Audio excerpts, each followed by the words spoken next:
Magandang hapon. Sa News 5 Alerts, binatikos ni Senator Amy Marcos ang anyay pagpapahirap sa mga botanteng nais bawiin ang kanilang pirma sa People's Initiative. Ayon kay Senator Amy, hindi na dapat pagpaliwanagin pa ang mga botante para bawiin ang kanilang pirma.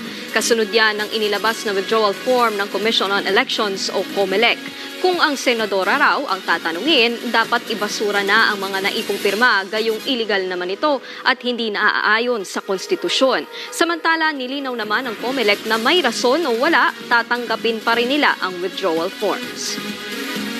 Pabor ang grupo ng mga commuter safety advocate na gawing mandatory ang pagpaparehistro ng mga e-bike. Ayon sa Lawyers for Safety and Protection, hindi dapat lusot sa parusa ang mga e-bike, lalo pa ngayong dumarami ang insidente ng mga pasaway na nagmamaneho nito.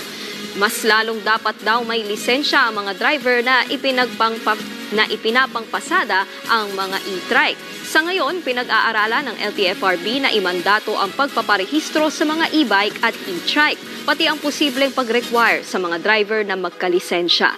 Hirap kasi ang mga traffic enforcer na hulihin ang mga pasaway na e-bike at e-trike riders dahil wala naman silang hawak na lisensya.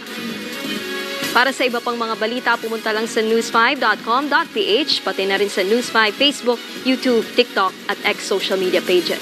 Ako po si Nikki De Guzman, narito naman ang mga balita sa Frontline Weekend mamaya.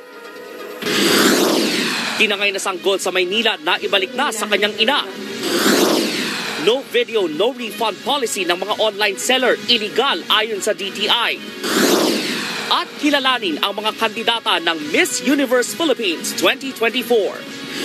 Yan iba pang mga balita at impormasyong hatid ng inyong kasangga sa Pagbabalita. Frontline Pilipinas, Weekend, mamayang 5:30 ng hapon.